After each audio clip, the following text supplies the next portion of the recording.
അനാമികയ്ക്ക് വലിയ സംശയമായിരിക്കും. രാവിലെ ആദ്യം പോയത് വല്യമ്മ, അതിന് പുറകെയായി പോയത് നയന. അവര് രണ്ടുപേരും ചേർന്ന് എന്തൊക്കെയോ മറയ്ക്കാൻ ശ്രമിക്കുന്നുണ്ട്. എനിക്കെന്തൊക്കെയോ സംശയങ്ങളുണ്ട് അച്ഛാ എന്ന് വേണുവിന്റെ അടുത്ത് പറയുന്നു. മോൾക്കെന്താ അങ്ങനെ ഒരു സംശയം തോന്നാൻ? എന്റെ പൊന്നച്ഛാ, ഇപ്പൊ പഴയ പോലെയൊന്നുമല്ല. വല്യമ്മയ്ക്ക് നല്ല മാറ്റമുണ്ട്. വല്യമ്മയ്ക്കിപ്പോ ആദർശേട്ടന്റെ സങ്കടം കാണാൻ പറ്റില്ല. നയന വീട് വിട്ടു പോയാലേ ആദർശേട്ടനത് വലിയ സങ്കടമായിരിക്കും എന്നൊക്കെ പറഞ്ഞിട്ട് ആ വീട്ടിലെ ഒരു ജോലി പോലും അവളെ കൊണ്ട് ചെയ്യിക്കുന്നില്ല. അവൾക്ക് വേണ്ട എല്ലാ ഭക്ഷണങ്ങളും വല്യമ്മ നേരത്തിന് അവൾക്ക് കൊണ്ട് കൊടുക്കുന്നു. ഇതൊക്കെ കാണുമ്പോ എനിക്ക് എന്തൊക്കെയോ സംശയങ്ങളൊക്കെ തോന്നുന്നുണ്ട്. മോളെ, അത് ചിലപ്പോഴേ അവൾക്ക് വീട്ടിൽ വെച്ച് വല്യമ്മയോടൊന്നും സംസാരിക്കാൻ പറ്റില്ലല്ലോ.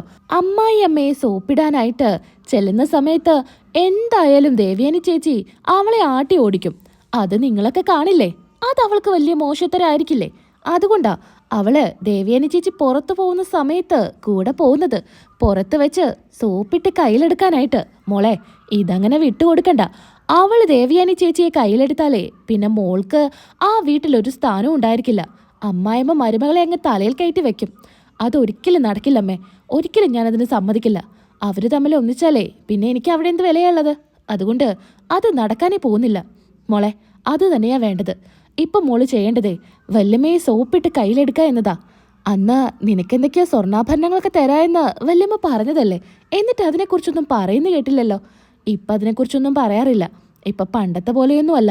മറ്റേത് എനിക്കെന്തെങ്കിലും സങ്കടം ഉണ്ടെങ്കിൽ അത് പരിഹരിക്കാനായിട്ട് വല്യമ്മ മുൻപിലുണ്ടായേനെ. ഇപ്പം എന്തൊക്കെ സംഭവിച്ചാലും സാരമില്ല എന്ന മട്ടിലാ വല്യമ്മ നിൽക്കാറ്. അല്ല, നിന്റെ അമ്മായിമ്മ നിനക്ക് സപ്പോർട്ടല്ലേ? ഹാ, അതാ പിന്നെ ഒരു സമാധാനം. ഞാൻ എന്ത് പറഞ്ഞാലും അങ്ങ് വിശ്വസിച്ചോളും. അതാ പിന്നെ എനിക്കൊരു ആശ്വാസം. മോളെ, നിന്റെ അമ്മായിമ്മയെ സോപ്പിട്ട് എന്തെങ്കിലുമൊക്കെ കയ്യിലെടുക്കാൻ പറ്റുമെന്ന് ഒന്ന് ശ്രമിക്കുക. അമ്മയ്ക്കെന്താ, ആ സ്ത്രീയുടെ വീട്ടില് അതിന് മാത്രം പൈസയോ കാര്യങ്ങളൊന്നുമില്ല. എൻ്റെ അമ്മായച്ചൻ എന്ന് പറയുന്ന ആൾക്ക് ഇഷ്ടം തോന്നിയിട്ട് വീട്ടിൽ വന്ന് കാര്യം പറഞ്ഞ് കല്യാണം കഴിച്ച് കൊണ്ടുവന്നതാ. ഒരു ദാരിദ്ര്യം പിടിച്ച കുടുംബാ. ഈ പറയുന്ന സ്വത്തുക്കളൊന്നും എൻ്റെ അമ്മായിമ്മയ്ക്കില്ല. അതുപോലെയല്ല വല്യമ്മ. വല്യമ്മ കോടീശ്വര കുടുംബത്തിലുള്ളതാ. വല്യമ്മയുടെ അക്കൗണ്ടില് കോടികളാ, കോടികള്. അതാ മോളെ ഈ അച്ഛൻ പറയുന്നത്, വല്യമ്മയെ കയ്യിലെടുക്കാനായിട്ട്. ഞാനൊക്കെ ചെയ്യുന്നുണ്ടച്ഛാ. പിന്നെ ഇനി നമ്മൾ ശ്രദ്ധിക്കേണ്ടത് നന്ദുവിന്റെ കാര്യാ. അവളിപ്പോ ചിക്കൻ ബോക്സ് വന്ന് കിടക്കുക. എന്നാലേ അവൾ ഇനിയും ട്രെയിനിങ്ങിന് പോവാനായിട്ട് നോക്കുന്നുണ്ട്. ട്രെയിനിങ്ങിന് പോയി അവൾ SC ആയി കഴിഞ്ഞാലേ പിന്നെ പറയേണ്ട ആവശ്യമില്ലല്ലോ അച്ഛാ. നമ്മുടെ കാര്യത്തില് തീരുമാനമാവും. പിന്നെ നമുക്ക് ജയിലിൽ പോയി കിടക്കേണ്ടി വരും. അച്ഛൻ ചെയ്ത ഒരുപാട് തെറ്റുകളെ ഇപ്പോഴും തെളിയിക്കാൻ പറ്റാതെ സ്റ്റേഷനിൽ പരാതിയായിട്ട് കിടക്കുന്നുണ്ട്. അതൊക്കെ കൂടെ അവള് കുത്തിച്ചൂന്നെടുത്താല് പിന്നെ പറയണോ അച്ഛാ? അച്ഛൻ്റെ കാര്യത്തിൽ തീരുമാനമാവും. അച്ഛൻ്റെ കാര്യം മാത്രമല്ല, പിന്നെ എനിക്ക് അനന്തപുരിൽ തുടരാൻ പോലും പറ്റില്ല.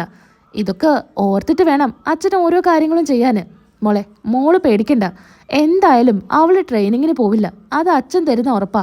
ചിക്കൻ ബോക്സ് ഒക്കെ വന്ന് അവൾ ഇനി എഴുന്നേക്കണമെങ്കിൽ തന്നെ 1-2 ആഴ്ച എടുക്കും. അത് കഴിയുമ്പോഴേക്കും അവളെ ഞാൻ വീണ്ടും കടത്തും എന്നൊക്കെ വേണു പറയുന്നു. എന്നാ ശരിയച്ചാ, ഞാൻ ഇറങ്ങട്ടെ. എൻ്റെ അമ്മായിമ്മ എന്നെ കാത്തിരിക്കുന്നുണ്ടായിരിക്കും എന്നും പറഞ്ഞ് അനാമിക പോകുന്നു. പിന്നീടായി കാണിക്കുന്നത് ദേവയാനി നയനെ കൂട്ടി അമ്പലത്തിലോട്ട് പോകുന്നതാണ്. വീട്ടിൽ നിന്ന് ഒരുമിച്ച് ഇറങ്ങിയാലേ സംശയം തോന്നും. അതുകൊണ്ട് തന്നെ 2 വണ്ടിയിലായിട്ടായിരിക്കും പോകുന്നത്. പിന്നീട് നിർത്തി ഒരുമിച്ച് യാത്ര ചെയ്യാണ്. ദേവയാനി പറയുന്നുണ്ട്, ഇത് കാടിനുള്ളിലെ ഒരു പ്രശസ്തമായിട്ടുള്ള അമ്പല. അവിടെ പോയി തൊഴുതാലേ ദീർഘായുസ് ഉണ്ടായിരിക്കും. മോൾ എന്തായാലും അവിടെ പോയി തൊഴണമെന്ന് എൻ്റെ വലിയ ആഗ്രഹം. അതുകൊണ്ടാ ഞാൻ മോളെ കൊണ്ടുപോകുന്നേ. അമ്മേ, ഇനി ഓഫീസിൽ ചെന്നില്ലെങ്കിൽ ആദർശേട്ടന് സംശയം ഉണ്ടാവോ? മോള് പറയായിരുന്നില്ലേ ഇന്ന് ഓഫീസിലോട്ട് വരുന്നില്ല എന്ന്? ചെറുതായി സൂചിപ്പിച്ചിട്ടൊക്കെ ഉണ്ട്. ഇനിയിപ്പോൾ ആദർശേട്ടൻ വിളിക്കുമോ എന്നറിയില്ല. ആദർശേട്ടന് എന്തൊക്കെയോ സംശയങ്ങളൊക്കെ തോന്നിയിട്ടുണ്ട്. അന്ന് നമ്മൾ നടക്കാൻ പോയ സമയത്ത് ആദർശേട്ടൻ കണ്ടില്ലേ? അതുപോലെ എന്തൊക്കെയോ ഉള്ളിൽ വെച്ച് ആദർശേട്ടൻ്റെ അടുത്ത് സംസാരിച്ചു. അമ്മേ, നമുക്കെന്തായാലും സത്യങ്ങളെല്ലാം പറഞ്ഞാലോ? അത് കേട്ടാ ആദർശേട്ടനും അച്ഛനൊക്കെ ഒരുപാട് സന്തോഷാവും. എന്നെ ഒരുപാട് വട്ടം കറക്കിയതല്ല മോളെ. കുറച്ച് അവരങ്ങ് സങ്കടപ്പെടട്ടെ. പിന്നെ അമ്മേ, ഞാൻ കാരണാ അവരമ്മയുടെ അടുത്ത് സത്യങ്ങളൊക്കെ മറച്ചു വെച്ചത്. ഞാനാ പറഞ്ഞത് അമ്മയോട് ഞാനാ ലിവർ തന്നേന്ന് പറയണ്ട എന്ന്. എനിക്ക് വേണ്ടിയിട്ടാ അവരമ്മയോടൊന്നും പറയാതിരുന്നത്. എന്നിട്ടിപ്പോ അവരെ പൊട്ടന്മാരാക്കണോ അമ്മേ? കുറച്ച് നാളത്തേക്ക് ഇങ്ങനെ പോട്ടെ മോളെ, അതൊരു രസമല്ലേ? അങ്ങനെയൊക്കെ കളിച്ച് ചിരിച്ച് അമ്പലത്തിലെത്തുന്നുണ്ട്. എന്നാ കനക വണ്ടിയിൽ നിന്ന് ഇറങ്ങുന്നതും അങ്ങോട്ട് നടന്നു പോകുന്നതും എല്ലാം ശ്രദ്ധിക്കുകയാണ്. അങ്ങനെ കനക അവരെ തന്നെ വാച്ച് ചെയ്യുന്നുണ്ട്. ഇതിപ്പോ അമ്മായിമ്മയും മരുമകളും ഒന്നിച്ചോ? ഞാൻ എന്തൊക്കെയായി കാണുന്ന ഈശ്വര എന്നൊക്കെ പറഞ്ഞ് കനക ഇങ്ങനെ നോക്കിക്കൊണ്ടേ നിൽക്കുമായിരിക്കും. ഇറങ്ങി പോകുന്നതും അവിടെ പോയി തൊഴുന്നതും എല്ലാം കനക വാച്ച് ചെയ്യുന്നുണ്ട്. കൂടെ തന്നെ കനകയുണ്ടായിരിക്കും. ഓരോ പാറക്കെട്ടിന് മുകളിലൂടെയും നടന്നു പോകുമ്പോൾ സുരക്ഷിതമായിട്ട് നയനയുടെ കൈ പിടിച്ച് ഇറക്കുന്നുണ്ട്. അതൊക്കെ കാണുമ്പോൾ കനകയ്ക്ക് വലിയ സന്തോഷവും തോന്നുന്നുണ്ട്, ഒരു ഞെട്ടലും ആയിരിക്കും. അവിടെ എത്തി പൂജാരി പ്രസാദമൊക്കെ കൊടുക്കുക, അതൊക്കെ തൊട്ട് കൊടുക്കുന്നുണ്ട്. എല്ലാം കണ്ട് കനകയ്ക്ക് കാര്യങ്ങളെല്ലാം മനസ്സിലാവുന്നുണ്ട്. ഇതിപ്പോൾ എല്ലാവരെയും പൊട്ടന്മാരാക്കുവാണെന്ന് കറക്റ്റായിട്ട് കനകയ്ക്ക് മനസ്സിലാവുന്നു. എന്നാൽ ഇതൊക്കെ ഉള്ളിൽ വെച്ച് ഇവരെ അങ്ങനെ വെറുതെ വിട്ടാൽ ശരിയാവില്ലല്ലോ. എന്തായാലും രണ്ടാൾക്കും നല്ല പണി ഞാൻ വെച്ചിട്ടുണ്ട് എന്ന് കനക തീരുമാനിക്കുന്നു. അങ്ങനെ ദേവയാനി അമ്പലത്തിൽ നിന്ന് നയനയുമായിട്ട് നേരെ ചെല്ലുന്നത് ഷോപ്പിങ്ങിനായിരിക്കും. നയനയ്ക്ക് ഇഷ്ടപ്പെട്ട വസ്ത്രങ്ങളെല്ലാം ദേവയാനി സെലക്ട് ചെയ്ത് കൊടുക്കുന്നുണ്ട്. മോളെ ഇതെങ്ങനെയുണ്ട്? ഇത് മോൾ ഉടുത്താലേ നല്ല ഭംഗിയുണ്ടായിരിക്കും. എപ്പോഴും ഈ സാരി ഒന്നും എടുക്കുന്നത് എനിക്കത്ര ഇഷ്ടമൊന്നുമല്ല. മോൾക്കേ വീട്ടിൽ ചുരിദാറൊക്കെ ഇടാലോ. കുറച്ച് ചുരിദാറും എടുക്കാം. അമ്മേ എനിക്കിഷ്ടം സാരിയാ. സാരി ഉടുക്കാനാ എനിക്ക് കൂടുതൽ താല്പര്യം. മോൾക്ക് മോഡേൺ ഡ്രസ്സും നല്ല പോലെ ചേരും മോളെ. മോൾക്ക് ഇഷ്ടപ്പെട്ട ഡ്രസ്സുകളെല്ലാം ഇവിടെ നിന്ന് എടുക്കുക. അമ്മേ അതൊന്നും വേണ്ട, അതൊന്നും പറഞ്ഞാൽ പറ്റില്ല. ഡ്രസ്സുകളെല്ലാം എടുത്തു കൊടുക്കുന്നുണ്ട്. അതിനുശേഷം ഒരുമിച്ചിരുന്ന് ഭക്ഷണവും കഴിച്ചാണ് നേരെ വീട്ടിലോട്ട് ചെല്ലുന്നത്. രണ്ടുപേരും രണ്ട് വണ്ടിയിലായിട്ട് വീട്ടിലോട്ട് കയറി ചെല്ലുന്നുണ്ട്. ആർക്കും ഒരു സംശയവും ഉണ്ടാക്കാത്ത രീതിയിലാണ് ഉള്ളിലോട്ട് കയറുന്നത്. ദേവയാനി കുറച്ച് കവറുകളായിട്ട് ഉള്ളിലോട്ട് കയറുന്നുണ്ട്.